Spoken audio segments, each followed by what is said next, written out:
चलिए कल से आगे स्टार्ट करते हैं। कल जहां तक हमने क्लास लिए थे उसके बाद जो पॉइंट्स हमने वहां पर छोड़ा है उस पॉइंट को हम आगे कंटिन्यू करते हैं। दूसरा पॉइंट है आपका दीर्घकालीन शोधन क्षमता अनुपात। ठीक है, लॉन्ग टर्म सोलेंसी एनालिसिस। ये एक व्यवसाय को न केवल अल्पकालीन जो लोन लेना पड़ता है बल्कि उसको क्या है लॉन्ग टर्म के लिए भी लोन लेना पड़ता है। और लॉन्ग टर्म में व्यवसाय की जो शोधन क्षमता है यानी कि उसका पेमेंट का जो तरीका है उसमें जो किस तरीके से किया जाएगा उसकी शोधन क्षमता कैसी रहेगी, इसको जानने के लिए इन अनुपातों का अध्ययन करना या इसको स्टडी करना इसकी आवश्यकता पड़ती है। ये अनुपात उन लोगों के लिए काफी महत्वपूर्ण होता है जो कि लंबे समय के लिए यानी कि दीर्घकालीन में ज्यादा इंटरेस्टेड होते हैं लॉन्ग टर्म के लिए। और इसमें हम सबसे पहले ये देखते हैं कि ऋण क्षमता अनुपात। सबसे पहला पॉइंट है आपका ऋण क्षमता अनुपात। ठीक है, ऋण क्षमता अनुपात अर्थात debit equity ratio.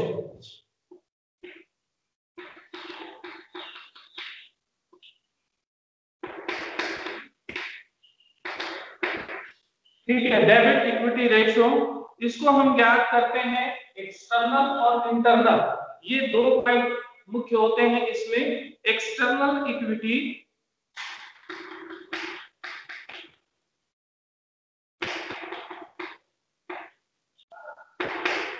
Upon internal equity. ठीक है, या इसको आप ये भी कह सकते हो लॉन्ग टर्म लोन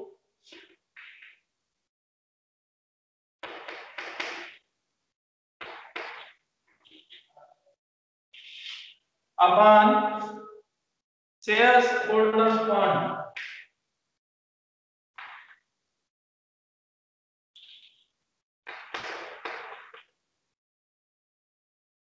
ठीक है, या आप इसको डेबिट्स अपॉन इक्विटी भी कर सकते हो।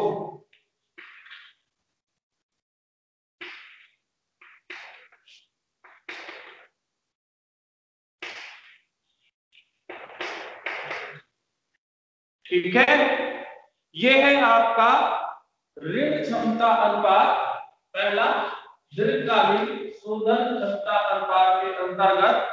ठीक है, जैसे कि मैंने बताया आपको कि कुछ जो व्यवसाय होते हैं संस्थाएं होती हैं वो लॉन्ग टर्म पर ज्यादा बिलीव करते हैं। ऐसे जो हैं इनके लिए ये काफी महत्वपूर्ण हो जाता है इन रेशियो का जिसका एनालिसिस करना उनको। ऋण क्षमता अनुपात डेबिट इक्विटी रेशियो ये लॉन्ग टर्म के लिए काफी उपयोगी माना गया है।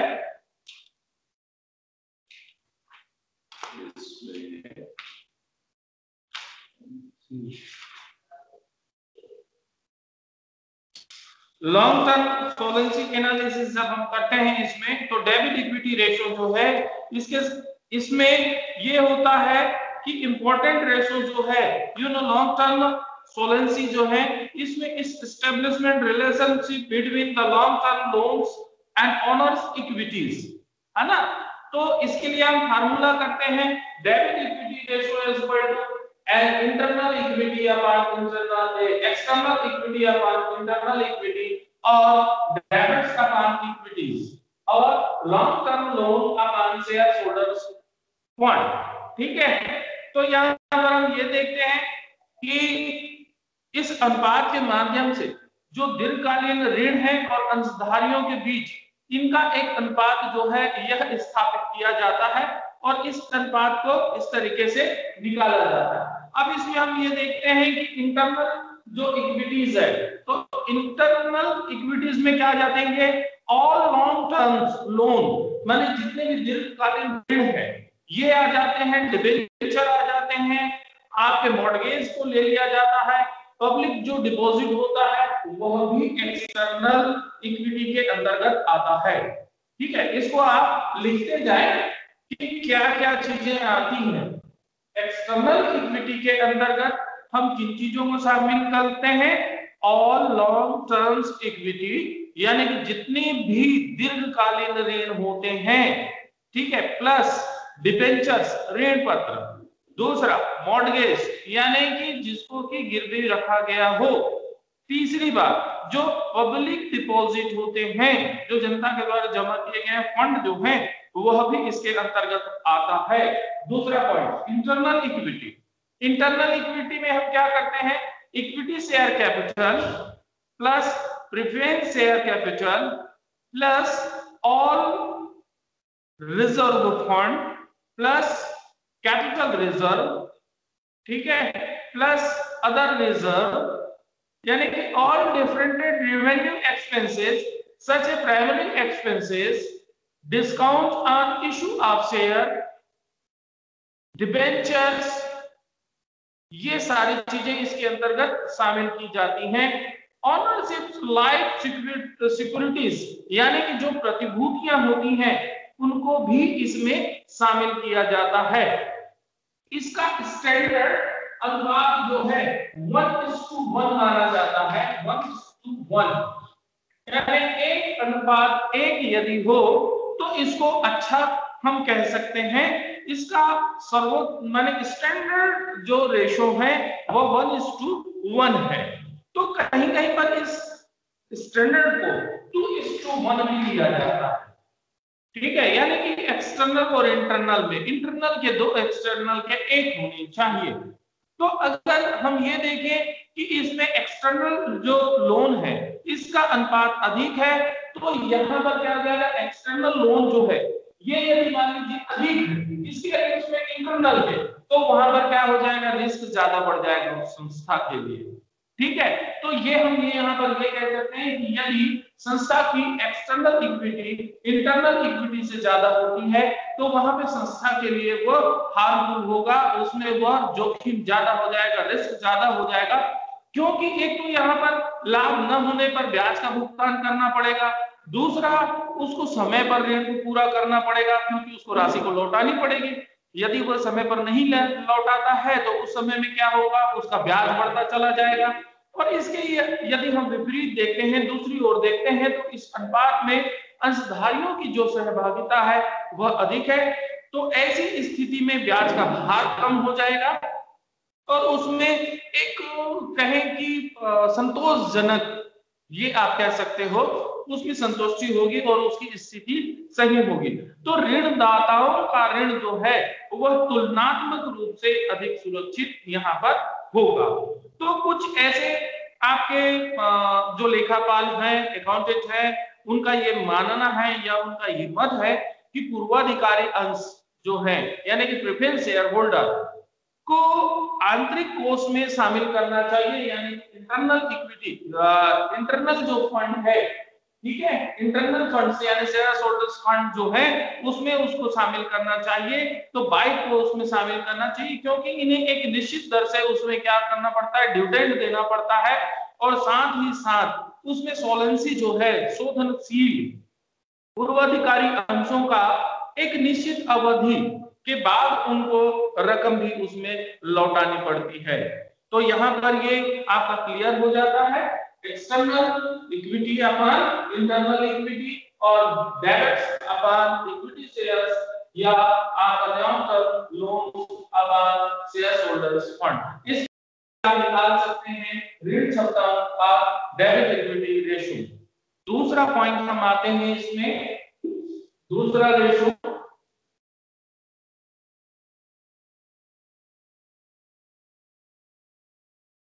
दूसरे रेशो की ओर मूव करते हैं।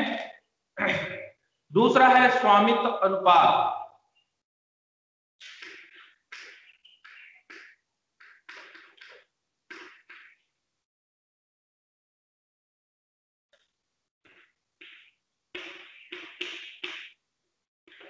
स्वामित्व अनुपात, ठीक है, प्रोप्राइटरी रेशो।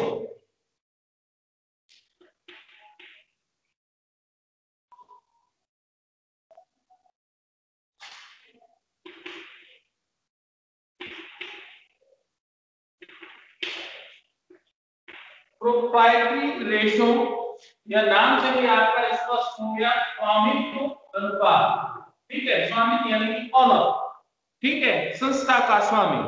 तो इस अनुपात को जब हम निकालते हैं तो इसमें दो मुख्य बातें होती हैं, एक तो शेयर होल्डर फंड और दूसरा उसके टोटल एसेट्स के बारे में। तो इस अनुपात को हम इक्विटी रेशो भी कहते हैं।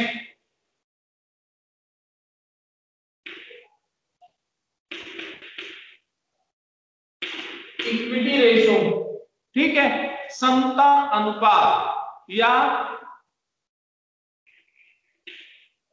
नेट और टू टोटल एसेट्स, ठीक है, यह भी कहा जाता है नेट और to total assets ratio. Okay, तो जब हम इसको निकालते हैं proprietary ratio as equal to स्वामित्व अनुपात बराबर अंशधारी कोष शेयर होल्डर फंड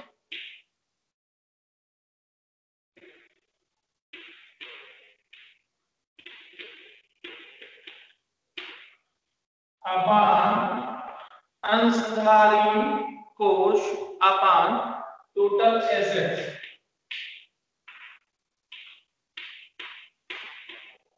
ओके, या आप ये कर सकते हो कि प्रोप्राइटरी फंड अपान टोटल एसेट्स।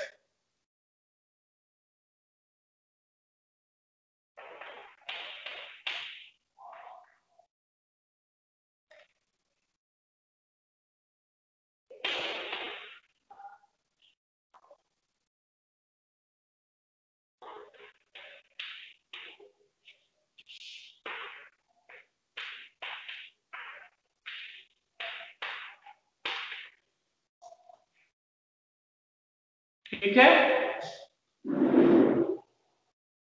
ये होगा।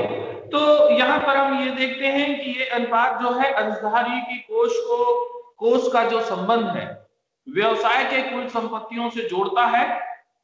दूसरे शब्दों में हम ये कह सकते हैं कि इस अनुपात की व्याख्या जब हम करते हैं तो कुल संपत्तियों में मालिक की हिस्सेदारी, यानी टोटल जो एसेट्स होता है, यानी कुल संपत्ति है, इसमें उसके संस्था का ऑनर जो है, प्रोवाइडर जो है, उसकी इसमें संपत्ति में, कुल संपत्ति में कितनी हिस्सेदारी है। तो एक व्यवसायिक संस्था को इस अनुपात में जब निकाला जाता है तो इसमें हम देखते हैं कि संस्था की कुल संपत्तियों में मालिक की हिस्सेदारी कितनी है, संस्था की दीर्घकालीन शोधन क्षमता जो सोलेंसी है लॉन्ग टर्म में वो किस स्थिति पर है। तीसरी मुख्य बात इसमें यह देखी जाती है कि क्या अंशधारियों की दीर्घकालीन ऋणों के भुगतान के लिए पर्याप्त है या नहीं है। ठीक है, क्या अंशधारियों की पूंजी यानी शेयर होल्डर्स फंड जो है वो लॉन्ग टर्म लोन को पे करने के लिए सफिशिएंट है या नहीं है। ठीक है, तो ये अनुपात जितना ऊंचा होगा, जितना अधिक होगा, ठीक है, अंशधारियों की हिस्सा उतना अच्छा माना जाएगा, यानी कि उसका पार्टिसिपेंट जो है, जो शेयर होल्डर्स हैं, उनके शेयर्स जो हैं उनको उतना ही अच्छा माना जाएगा। तो ऊंचा अनुपात जो है भविष्य में अधिक शोधन क्षमता को शो करता है, यानी सोलेंसी जो है उसको अधिक शो करता है, अच्छा शो करता है, क्योंकि इसमें ऋणों का भार जो है, यानी कि जो लोन लिया गया है और उसका जो बोझ है, उसकी बर्डन्स है, उसको क्या करेगा, वो कम दिखाएगा, और साथ में ब्याज के रूप में उसकी स्थायी भार भी कम हो जाएगा। तो ये यहाँ पर स्वामित्व अनुपात यानी कि प्रॉपर्टीज अनुपात हुआ। ठीक है, नेक्स्ट इसी में पढ़ते हैं। इसके बाद में सीधे क्वेश्चन आपको बता दूंगा जो कि मैंने शेयर किया है आप लोगों के ग्रुप में, एक क्वेश्चन शेयर किया है। ठीक है, आप लोगों को मिल गया है क्वेश्चन। थर्ड पॉइंट हम आते हैं इसमें, तीसरा जो रेशो है long term debit capitalization ratio, दीर्घकालीन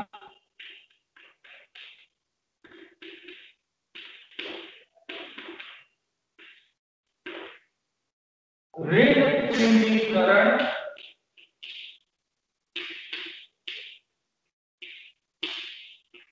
अनुपात, ठीक है। Long term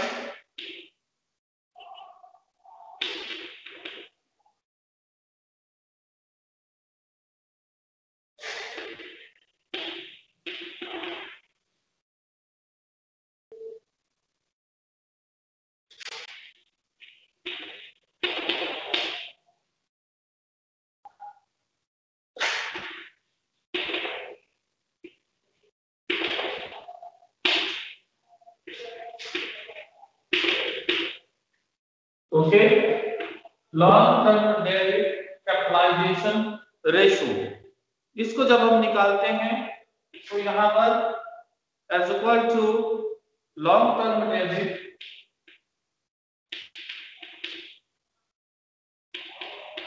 debit upon total capitalisation,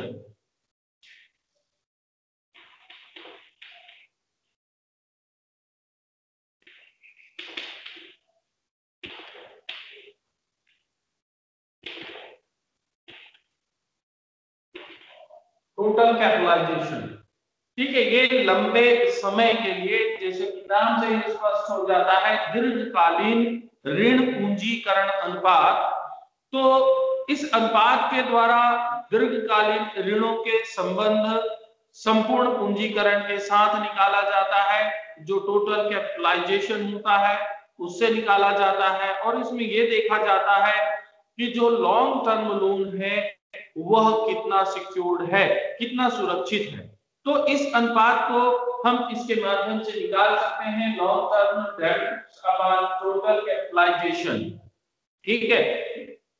कुल जो पूंजीकरण है उसमें दीर्घकालीन ऋण की क्या स्थिति है, तो इसमें ये अनुपात जितना कम होगा, ठीक है। इसके पहले जो मैंने आपको बताया था स्वामित्व अनुपात, ये जितना ज्यादा अधिक होगा उतना अच्छा होगा। यहाँ पर ये जितना कम होगा, कम क्यों? क्योंकि यहाँ पर हम लोन की बात कर रहे हैं, ऋण की बात कर रहे हैं, ऋण ले रहे हैं, तो ऋण जितना कम होगा यानी ऋणदाताओं के लिए उतना ही वो क्या होगा, अच्छा होगा, प्रॉफिटेबल होगा। क्योंकि इससे अनेक जो ऋणों में शोधन क्षमता है, उसकी सोलेंसी की जो है उसको वो बढ़ाता है। और ये दीर्घकालीन ऋण में ऋण पत्र, बंधकी ऋण, आपके जो अन्य दीर्घकालीन ऋण हैं इनको शामिल किया जाता है।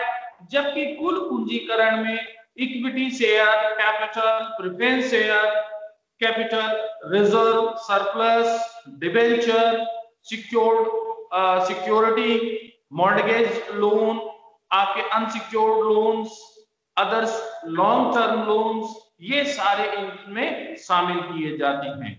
तो ये दीर्घकालीन पूंजीकरण अनुपात हुआ, ठीक है। इसके बाद हम आगे बढ़ते हैं, ओके, क्लियर हो गया। इसके बाद आगे हम बढ़ते हैं नेक्स्ट रेशो की ओर। आपका चौथा है शोधन क्षमता अनुपात।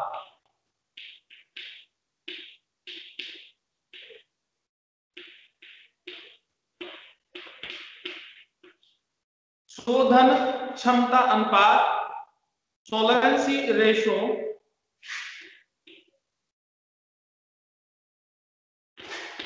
Solvency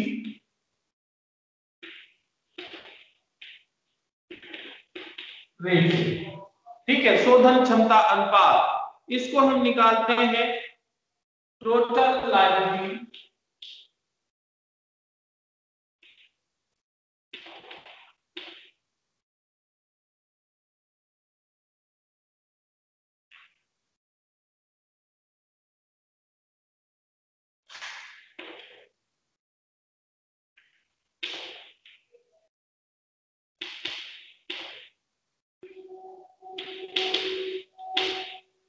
total liabilities to outside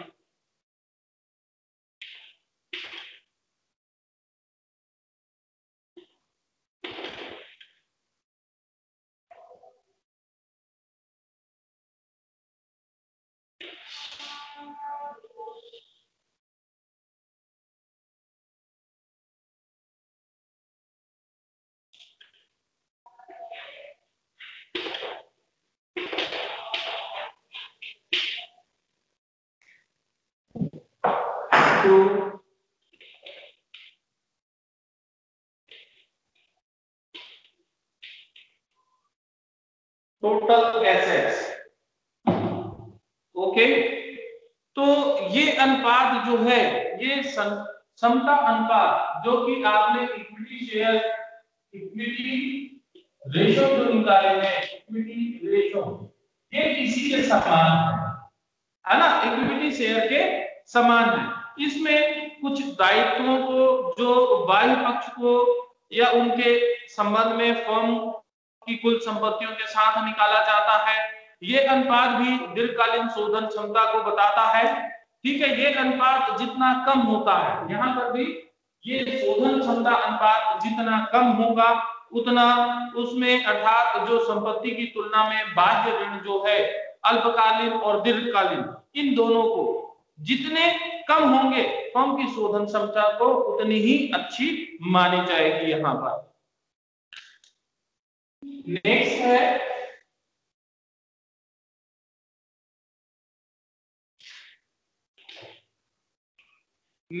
स्थायी संपत्ति अनुपात।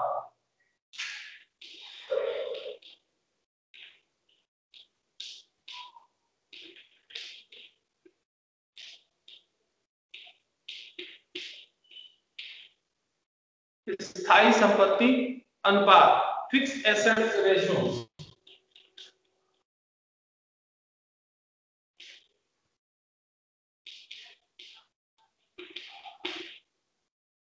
जब हम इसको निकालते हैं तो इसमें हम लेते हैं जितने भी फिक्स आपके एसेट्स होती हैं,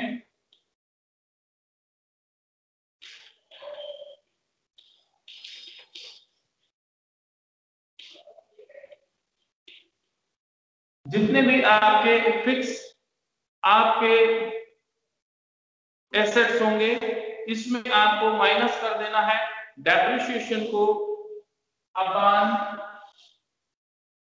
क्या कर लेंगे इसमें, total long term fund, total long term fund.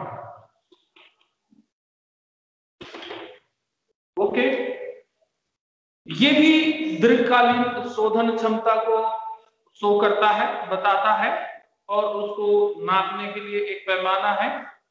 इस अनुपात में स्थायी संपत्ति फर्म की कुल दीर्घकालीन कोषों के बीच को संबंधों को दर्शाता है, स्थापित करता है। इस अनुपात से यह पता चलता है कि स्थायी संपत्तियों की जो प्राप्ति अंशधारियों के कोष के अलावा अन्य जो दीर्घकालीन बाह्य ऋणों का उसमें क्या पार्टिसिपेट है, क्या योगदान है। तो अगर स्थायी संपत्तियां दीर्घकालीन कोषों की तुलना में अधिक है तो ये एक अच्छी स्थिति मानी जाएगी, क्योंकि ये इस बात को स्पष्ट करता है कि स्थायी संपत्ति में चालू कोष का प्रवाह जो है यह बृहद हो रहा है, जबकि वे कार्यशील पूंजी के लिए आवश्यक होता है। और दूसरी ओर यदि इसके विपरीत हम जाए तो इसमें इसकी स्थिति जो है कार्यशील पूंजी में दीर्घकालीन के कोषों का प्रयोग को स्पष्ट करता है, और इसकी अच्छी स्थिति हम 1:1 मानते हैं। 1:1 यदि हो तो वह संस्था के लिए अच्छा माना जाएगा। ओके, नेक्स्ट इसी में हम आएंगे, आगे बढ़ते हैं। स्थायी संपत्ति शुद्ध मूल्य अनुपात।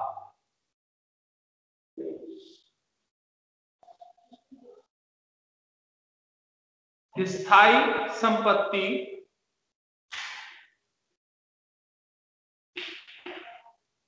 शुद्ध मूल्य अनुपात।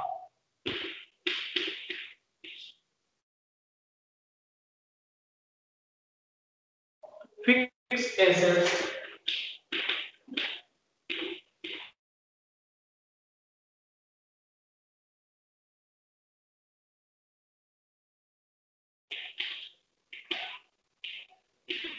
Net worth ratio.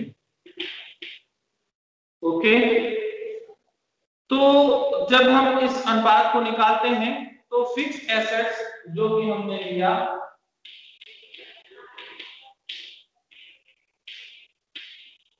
Fix assets, इसमें लेस डेप्रिसिएशन, ठीक है, लेस डेप्रिसिएशन अपॉन, इसमें क्या ले लेंगे, इससे संबंध को बता रहा है नेट वर्थ को, नेट, और या आप ये कर सकते हैं, इसके बजाय आप ले सकते हैं शेयर होल्डर फंड,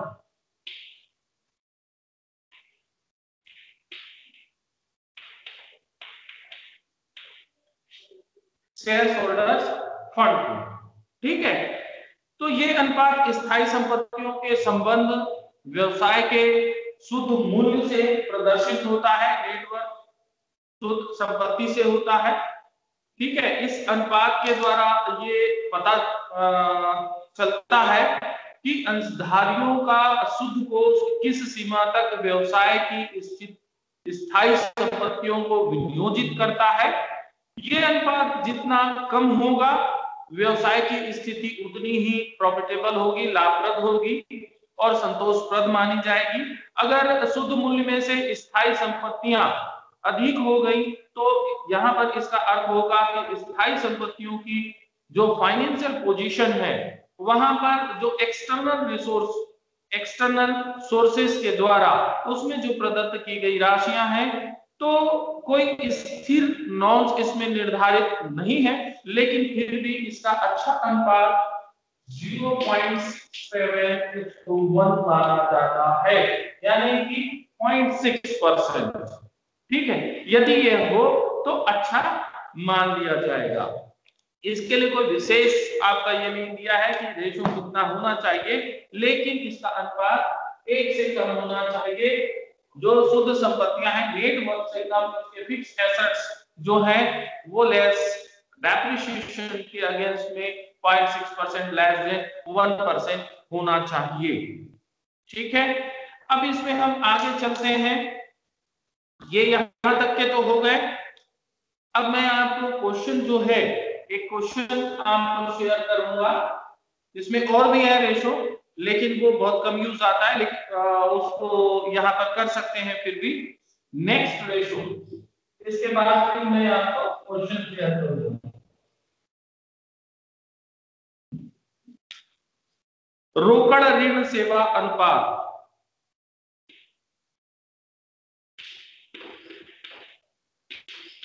रोकड़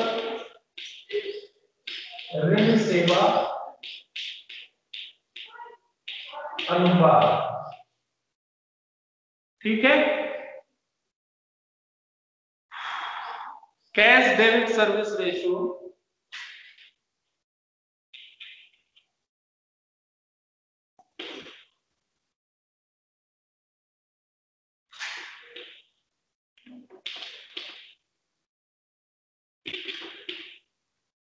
ओके। ये वास्तव में ब्याज के अनुपात का एक सुधार है। ब्याज का भुगतान रोकड़ से होता है, ना कि लाभ से होता है। रोकड़ न रहने पर भुगतान में समस्या आती है, काफी कठिनाइयां आती हैं। तो इसके अलावा दीर्घकालीन ऋणों का भुगतान के लिए इसमें जो सिंकिंग फंड का इसके लिए आयोजन किया जाता है, जिसका ब्याज आवरण अनुपात में नहीं रखा जाता है, और इसको जब हम इसका पेमेंट का होता है और इसके पेमेंट के लिए किए जाते हैं, और इसकी रेशियो यदि हम निकालते हैं तो एनुअल कैश फ्लो जो है, ठीक है, annual cash flow before internal interest and taxes upon interest payment plus sinking fund appropriation upon 1 minus tax rate के आधार पर हम करते हैं, ठीक है। अब इसके बाद मैं आपको एक क्वेश्चन जो है वह शेयर करने जा रहा हूं। क्वेश्चन को हम बनाते हैं, न्यूमेरिकल जो है वो मैंने आपको शेयर किया था। एक क्वेश्चन आप लोगों को मिल गया है? क्वेश्चन मिला है क्या आप लोगों को? Yes sir. क्वेश्चन मिल गया है?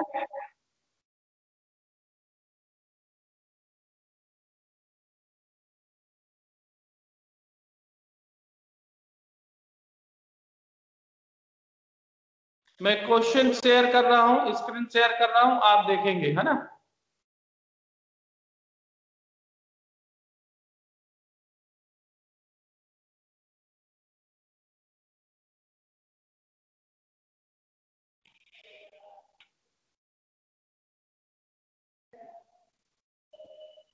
आप लोगों को दिख रहा है? Yes sir. आप लोगों को दिख रहा है?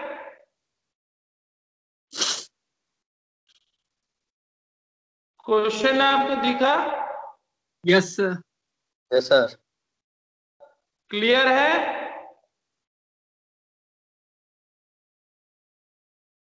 इसका नेक्स्ट पार्ट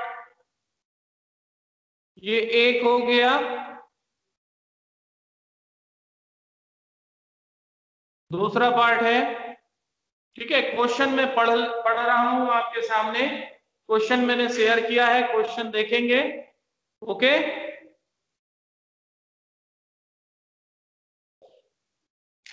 मैं क्वेश्चन पढ़ दे रहा हूं आपको। निम्नलिखित आर्थिक चिट्ठा दिया गया है। You have been given the following balance sheet.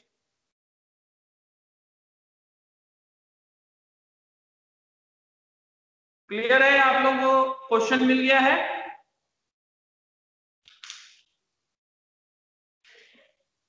चलिए, question. You have been given the following balance sheet. Balance sheet दिया हुआ है।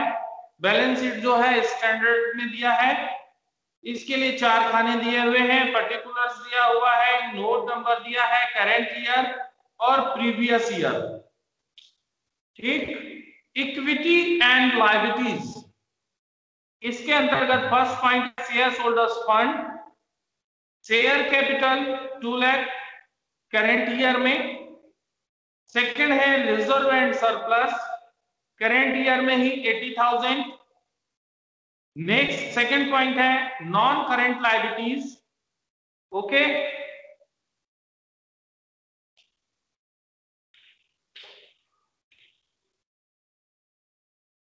you have been given the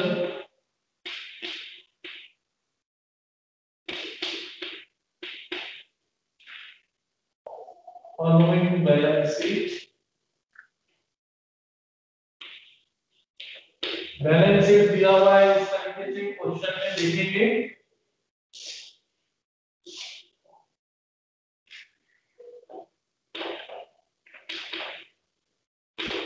जिनको नहीं तो हुआ है उनके लिए मैं ये बना दे रहा हूं।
दिख रहा है आप लोगों को क्वेश्चन?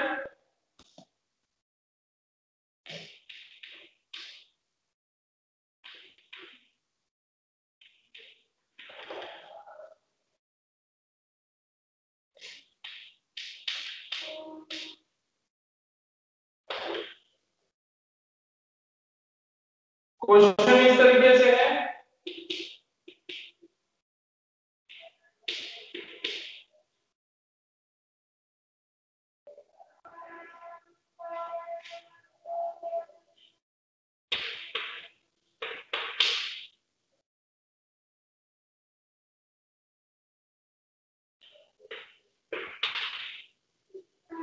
ओके, नोट कर लिए क्वेश्चन यहां तक, आगे बढ़े।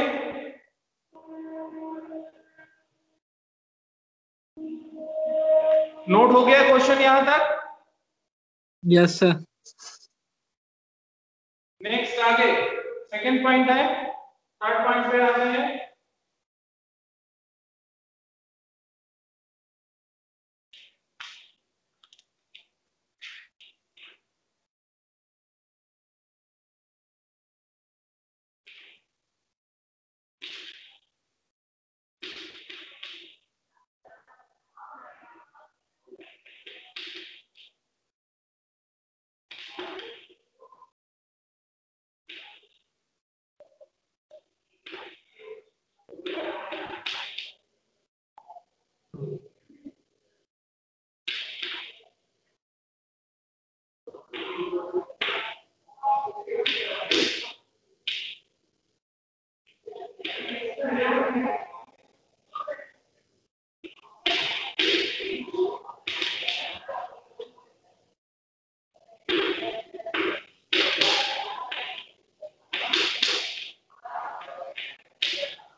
ओके, ये टोटल है आपका,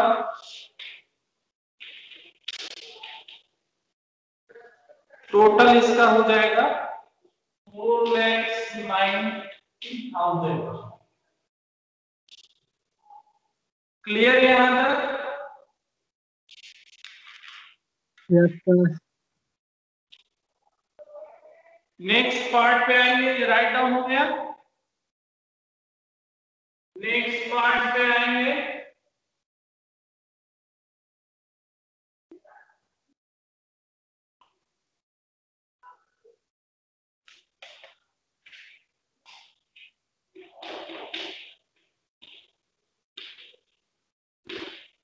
एसेट्स। एसेट्स में फर्स्ट नॉन करेंट एसेट्स, इसमें लेंगे first fixed assets, second current assets, इसके अंतर्गत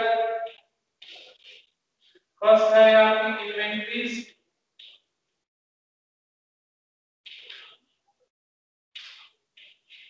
नेक्स्ट आपके ट्रेड रिसीवेबल्स,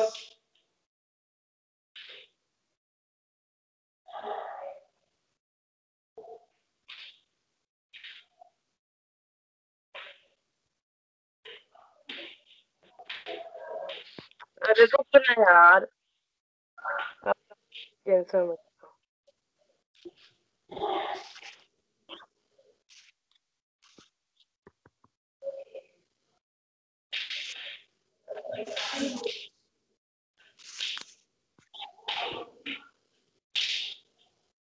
ओके दिख रहा है?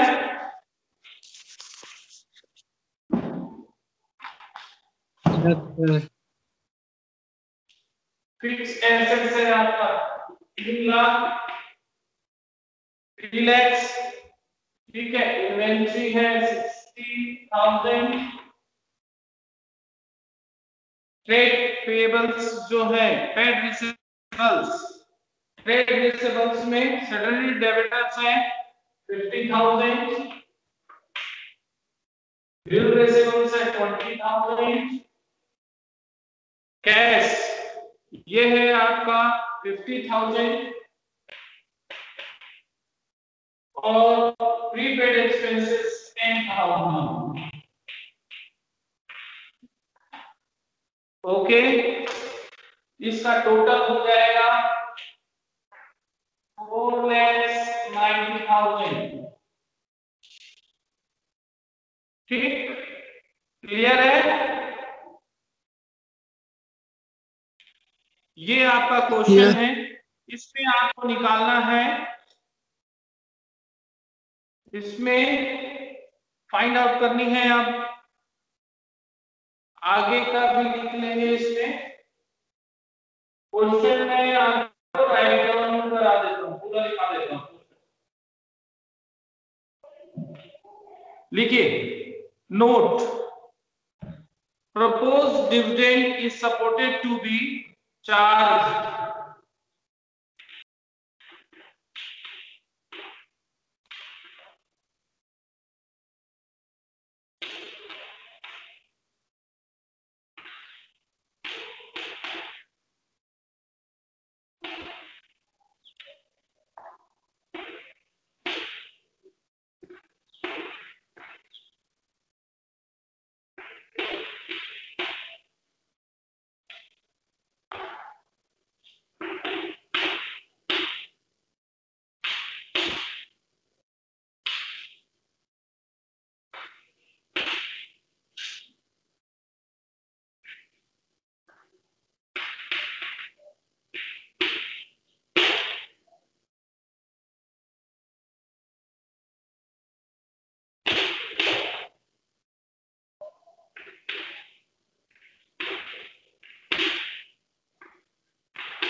ओके। अब इसमें फाइंड आउट करना है आपको, first current ratio,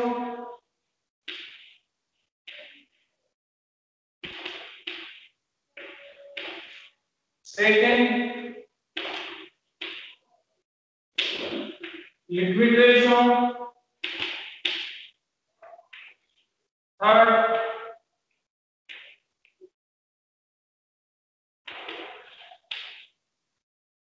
proprietary ratio,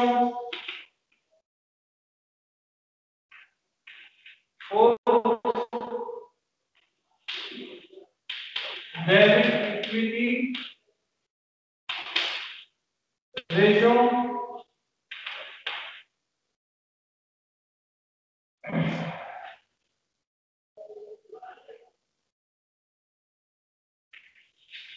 next interest coverage ratio,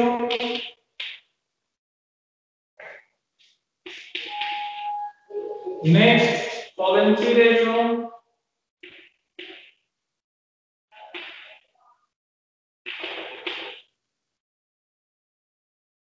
next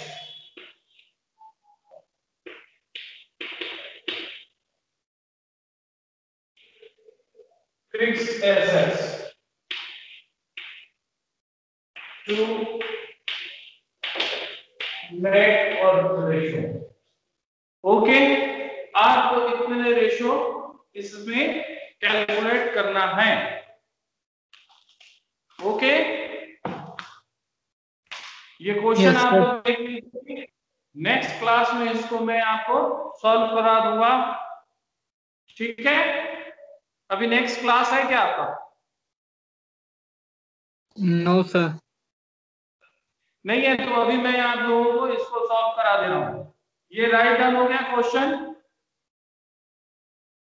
अब चलिए इस क्वेश्चन को सॉल्व करते हैं। ठीक है, आपको बैलेंस शीट दिया हुआ है, बैलेंस शीट देने के बाद आपको नोट दिया है proposed dividend is supported to be declared and approved.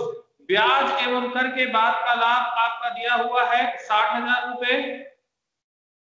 आयकर 40% मानकर लेना है आपको, और इसमें फाइंड आउट करना है चालू अनुपात, करंट रेशियो, तरल अनुपात, लिक्विड रेशियो, स्वामित्व अनुपात, प्रोप्राइटरी रेशियो, ऋण क्षमता अनुपात, डेबिट इक्विटी रेशियो, ब्याज आवरण अनुपात, इंटरेस्ट कवरेज रेशियो, शोधन अनुपात, सोलेंसी रेशियो, स्थायी संपत्ति का शुद्ध मूल्य के साथ अनुपात, फिक्स एसेट टू नेटवर्क। ठीक है, ये आपको कैलकुलेट करनी है।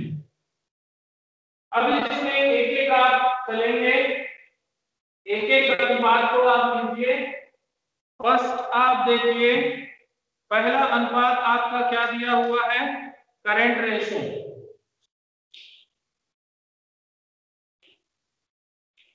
चालू अनुपात निकालना है आपको, तो चालू अनुपात के लिए हम क्या लेते हैं, चालू अनुपात बराबर करंट एसेट्स बराबर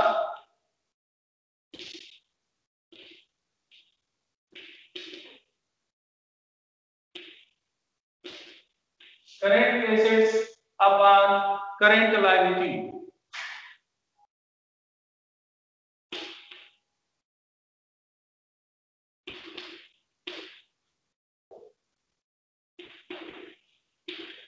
okay, current liabilities.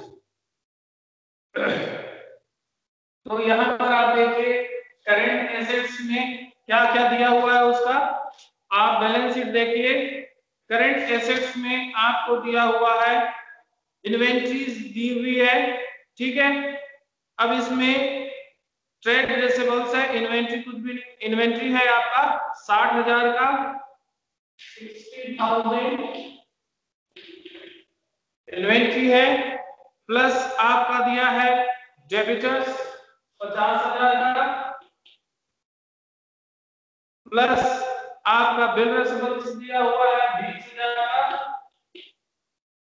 Okay, plus cash आपका दिया है 50,000 का, प्लस 10,000। अब इसमें आप देखिए करंट जो लायबिलिटी दी हुई है, करंट लायबिलिटी में दी हुई है आपके ट्रेड पेबल्स हैं 30,000 प्लस 10,000 प्लस आपका क्या दिया हुआ है शॉर्ट टर्म प्रोविजन 20,000। तो ये कितना हो गया,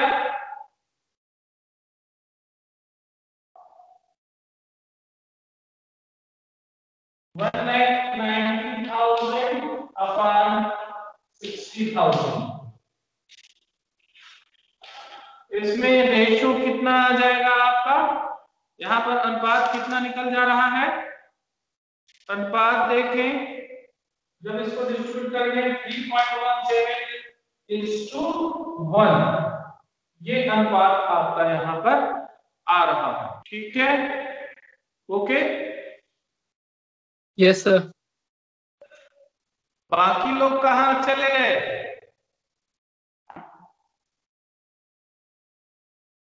नेक्स्ट आप लोगों का क्लास है क्या, अभी तो नहीं है सर।